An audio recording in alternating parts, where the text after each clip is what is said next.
ሰላም ጤና ይስጥልኝ። ውድና የተከበራችሁ የቻናሌ ቤተሰቦች እንዴት ናችሁ? ሁሉ ሰላም፣ ሁሉ መልካም። ከኔ ጋር ሁሉ ሰላም ነው፣ እግዚአብሔር ይመስገን።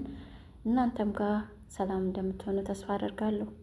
እንግዲህ ለቤቴ አዲስ የሆናችሁ ሰብስክራይብ በማድረግ ቤተሰብ እንድትሆኑኝ እንድትቀላቀሉ በፍቅር ጠይቃችኋለሁ።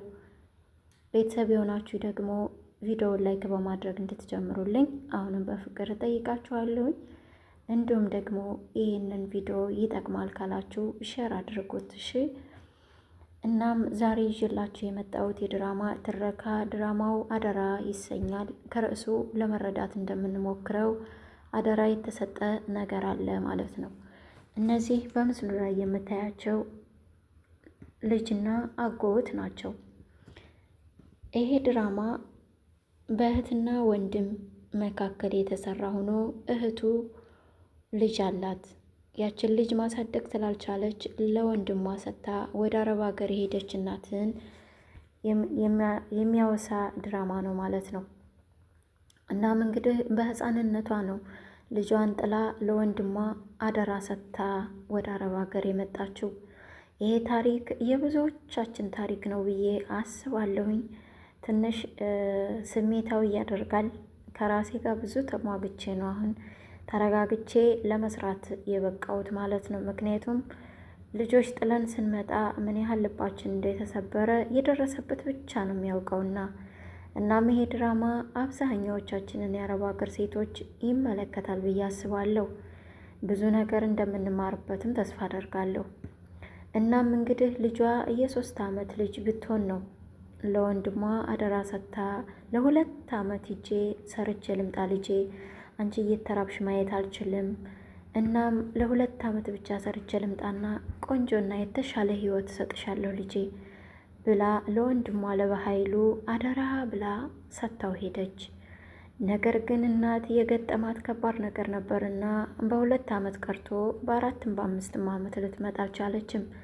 ይልቁንስ ለ10 ዓመታት ያህል ልጇን ማየትም ማውራትም አልቻለችም።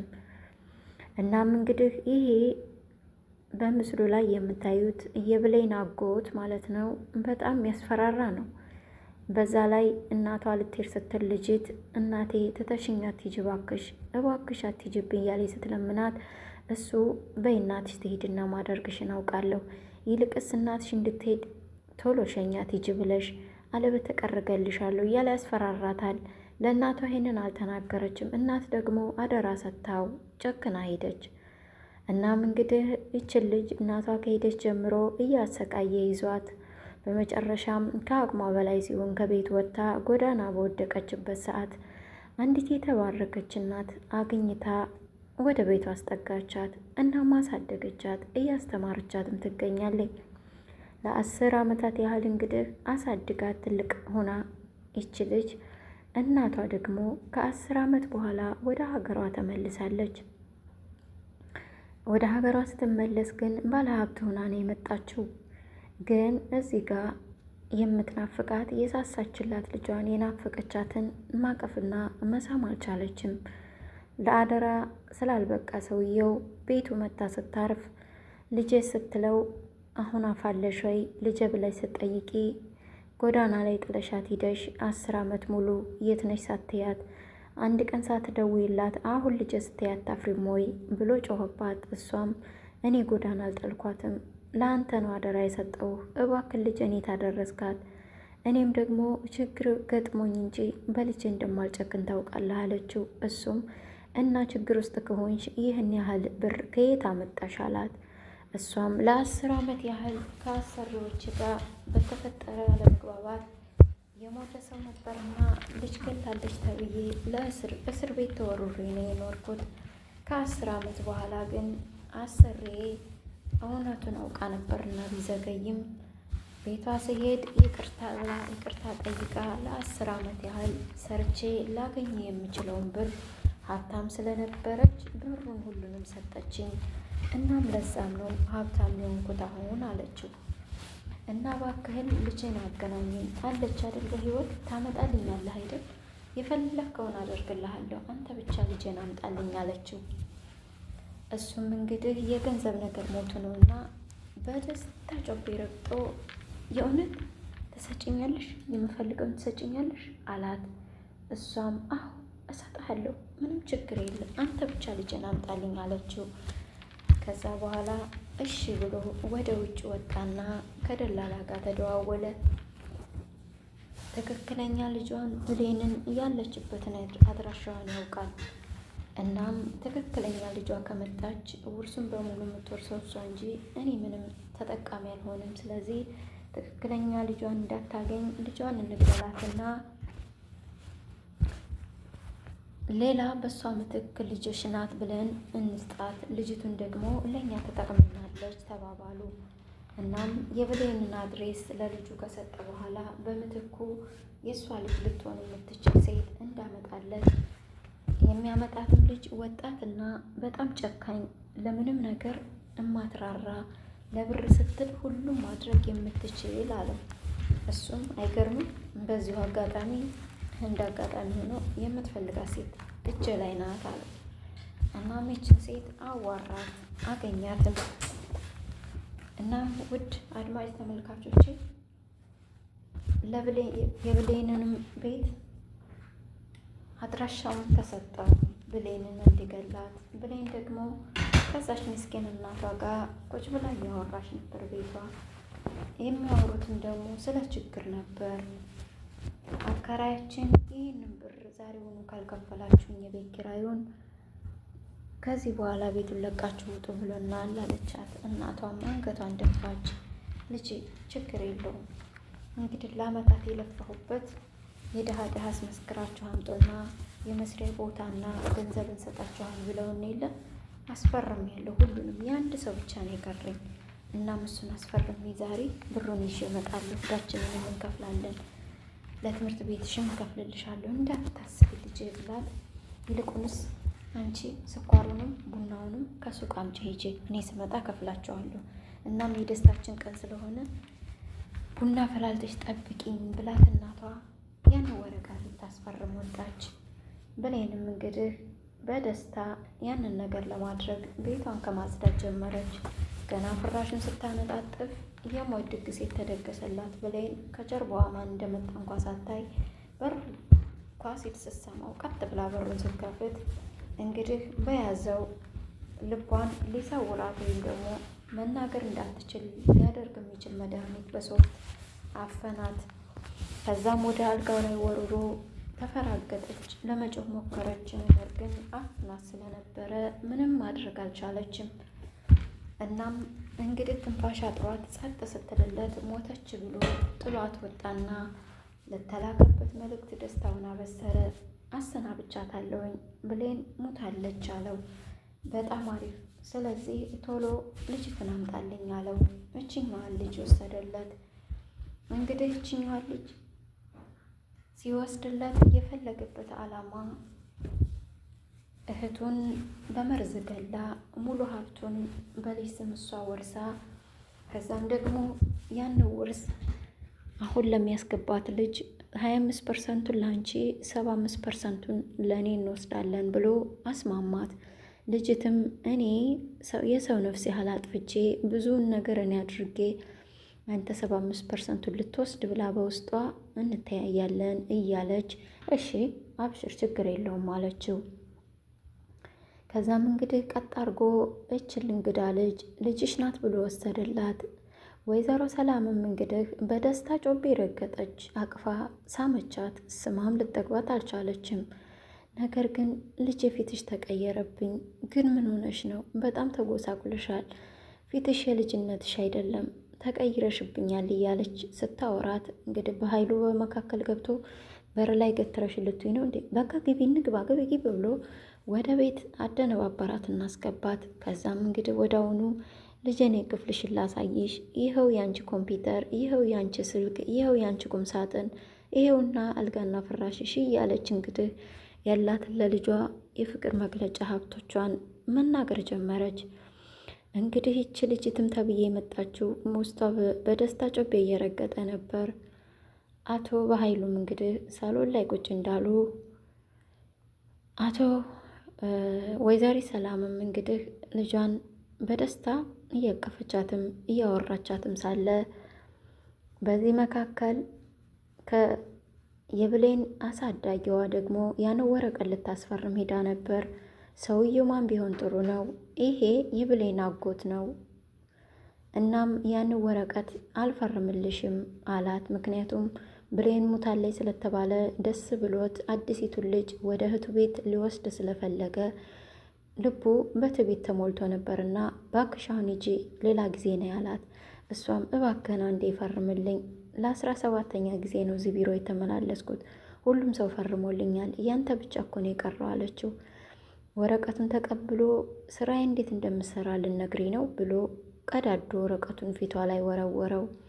በጣም አዘነች። ምንም አታመጣም ብለህ ነው አይደል? ሴት ናት ብለህ ነው አይደል አለችው። መሆኑ ነው እያላቸው ፈባት። የብሌን አሳዳጊ እንደሆነችም ያውቃል። ለዛም ይመስለኛል በጣም የጨከነባት። እሷም በጣም አዝና ልቧ ስብር ብሎ እያለቀሰች ወደ ቤቷ ሄደች።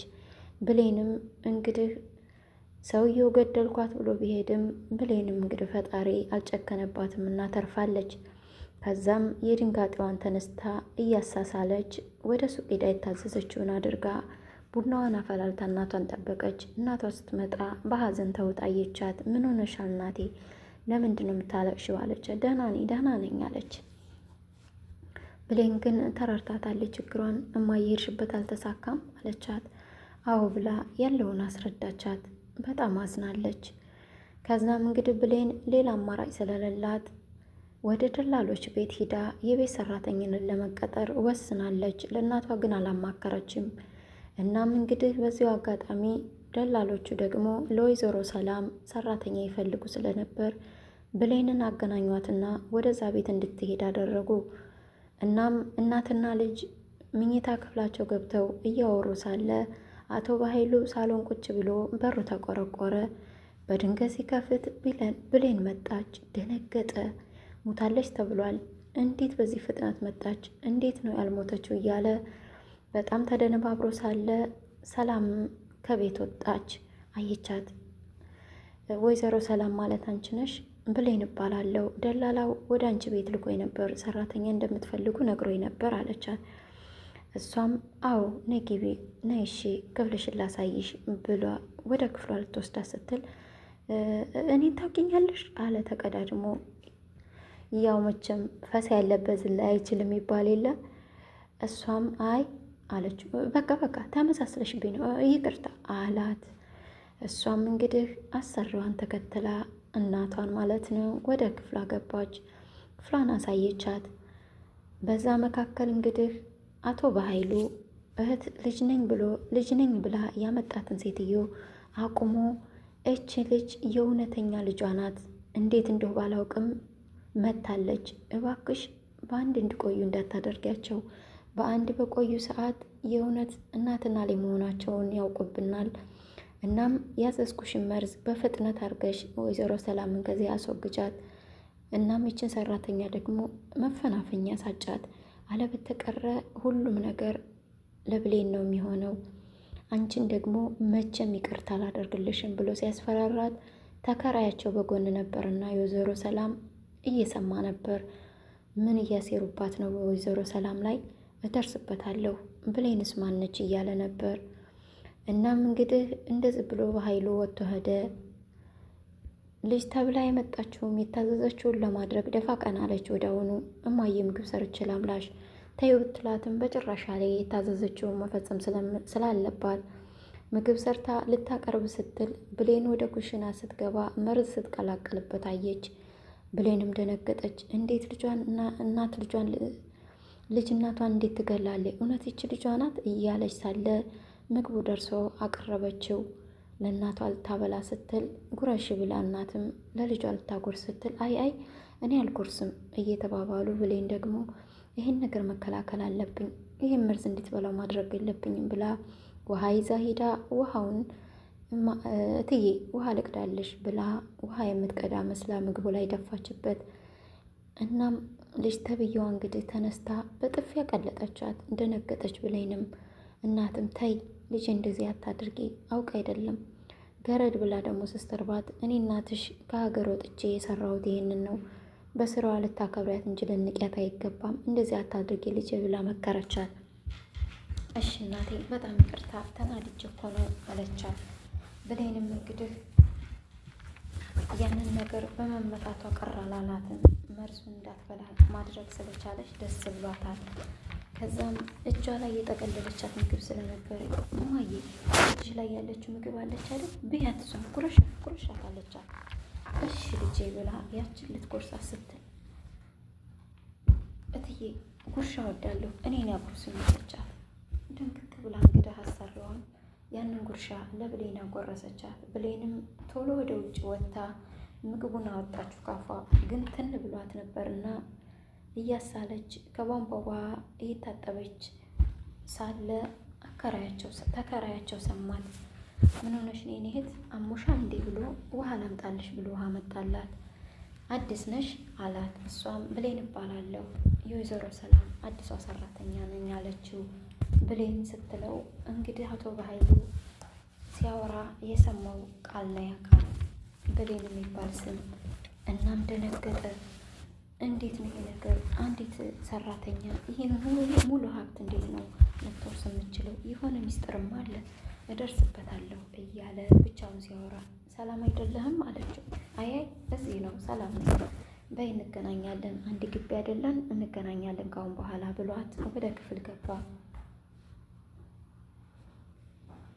እናም እንግዲህ ብሌን በጣም አዝና ሰራተኛዋን እናቴ የ2 ወር የቤት ኪራይ ያለብን እሱን ካልከፈልን አከራዮችን እናባረራችኋል ብለውኛልና እባክሽን የምትችይ ከሆነ የ2 ወር ቀድመሽ ስጪ ብላ አሰሪዋን ለምናት ነበር።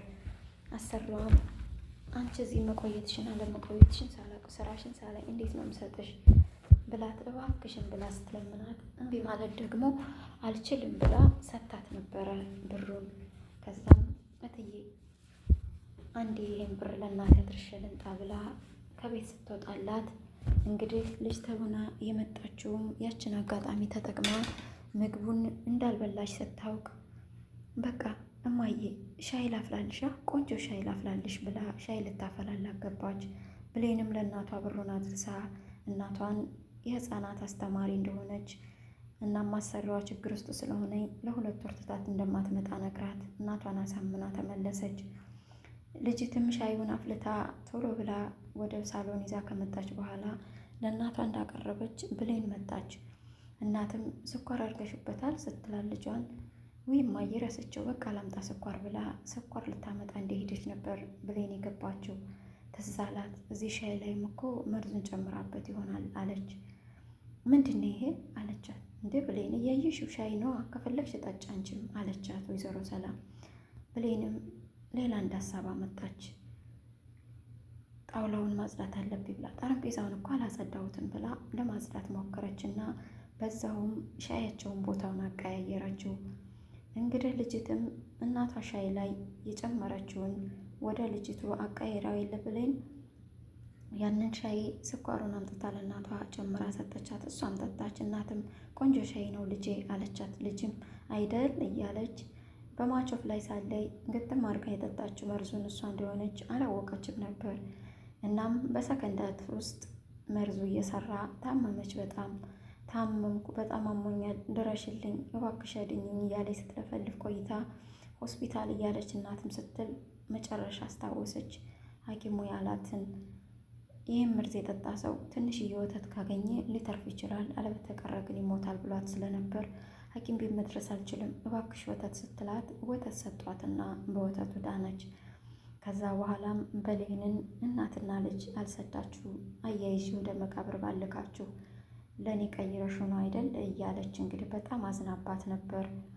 እናም ውድ ተመልካቾቼ በቀጣዩ ደግሞ ቀጣዩን ክፍል ይዤላችሁ እመጣለሁ። በጣም አጓጊ በጣም አስተማሪ ድራማ ነው ብዬ አስባለሁኝ። እንደምትማሩበት ተስፋ አደርጋለሁ። ሰላማችሁ ይብዛ። ላይክ፣ ሼር፣ ሰብስክራይብ ማድረግ አይረሳ።